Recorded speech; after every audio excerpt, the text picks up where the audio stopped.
तरह से प्रकृति उसको काम सिखा रही है। आप देखना मतलब जो परमात्मा या प्रकृति या जो भी ताकत कहते हो, ये भगवान कहो या कुछ भी कहो, तो वो किस तरह से सिखा रही बंदे को कि भाई तुझे बक्से वाले के यहाँ जाना है। उसने नहीं सोचा था कि मुझे बक्से वाले का यहाँ काम मिलेगा और वहाँ पे जाके मैं खाना खाऊँगा, ये सारी चीज़ें उसने नहीं सोची थी।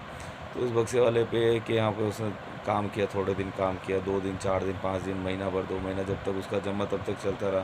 फिर वो आगे निकल गए, वहाँ पे काम ख़त्म हो गया, तो यूँ आगे बढ़ते-बढ़ते ऐसे वो हर जगह पे जाके बक्से वालों के यहाँ पे काम करता रहा। ये इसकी क्वालिफ़िकेशन शुरू हो गई, मतलब भगवान या परम सत्ता जो कहते हैं, वो कैसे बंदे को सिखाती है, उसकी प्रक्रिया ये हो गई। कि 3 साल तक वो अलग-अलग बक्सों मतलब अलग-अलग मिस्त्रियों के यहाँ जाके उसको पेरिस पहुँचना था। तो पेरिस पहुँचने में रास्ते में तो इन सब से मिलते हुए जा रहा था, तो हर जगह पे वो बक्से का ही काम करता गया कि उसको समझ में आ गया यार काम भी आसान है, मेरे को थोड़ा बहुत आने भी लग गया, तो उसमें उसको पैसे भी मिलने लगे। तो 3 साल के सफ़र में उसने काफ़ी मिस्त्रियों से, काफ़ी जगहों से नौकरियाँ करी, वहाँ से उसने पेटियाँ बनाने का काम सीखा, तो अलग-अलग जगह से उसको हुनर मिला। तो उसको न जाने कितने ही प्रोफ़ेसर मिले 3 साल के अंदर। तो जो हुनर सीखने में आदमी बरसों लगा देता है, उस हुनर को उसने 3 साल में सीख लिया। अब 3 साल बाद जब वो पेरिस पहुँचा, तो वहाँ जाते ही उसने सबसे पहले काम क्या किया कि भई मुझे नौकरी ढूँढनी। तो उसने नौकरी ढूँढी, तो नौकरी ढूँढी, तो अब जहाँ पे वो नौकरी करने गया, तो यार तू तो बढ़िया मिस्त्री है यार, तू तो बेहतर मिस्त्री है। उसकी तारीफ़ होने लगी, उसके काम की चर्चा होने लगी, लोग उसके पास दूर-दूर से आने लग गए कि भई यार ये बंदा अच्छा काम करता है, इसी से काम करवा लो, इसी से काम करवा लो। यूँ करते-करते वो महारानी के पास भी पहुँचेगा। इसके लिए इसने प्लानिंग नहीं करी। जो हुनर उसको प्रकृति ने सिखाया था, उस हुनर पे वो चलता रहा और उसके अकॉर्डिंग करता रहा और आगे बढ़ता गया।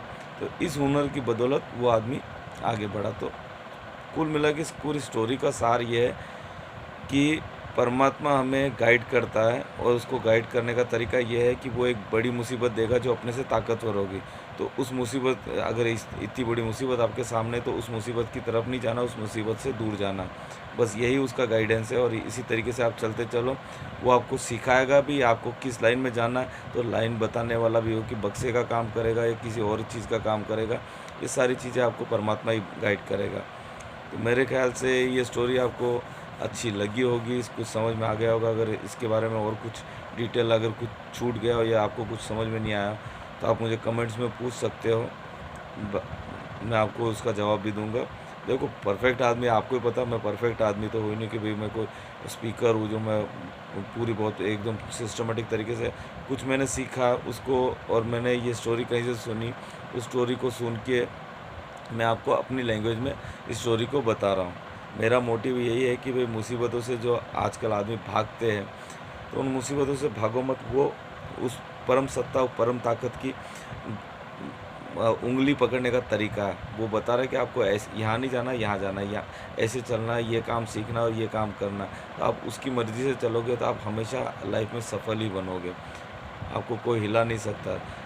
यहाँ पे दिमाग का इस्तेमाल नहीं होता है, यहाँ पे मन का इस्तेमाल होता है और जो उसकी गाइडेंस है उसका इस्तेमाल होता है। उसके अकॉर्डिंग जो बंदा चलेगा वो हमेशा सुखी रहेगा।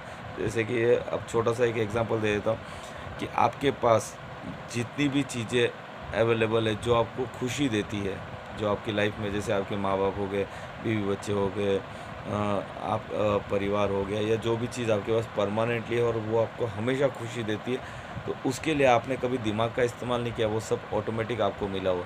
और जिन चीज़ों के लिए आपने दिमाग का इस्तेमाल किया, जैसे व्यापार हो गया कि यार मैं ऐसा काम करूँगा, ऐसा धंधा करूँगा, ऐसी नौकरी करूँगा, ऐसी पढ़ाई करूँगा, दिमाग से आपने जो काम किया, वो आदमी, वो काम तो आपका हो रहा है, लेकिन वो काम उतना सुकून नहीं दे पा रहा जितना देना चाहिए।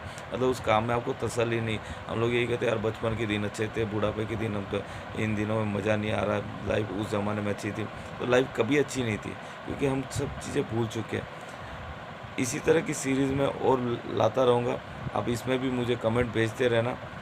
अच्छी लगे तो लाइक शेयर करना। धन्यवाद।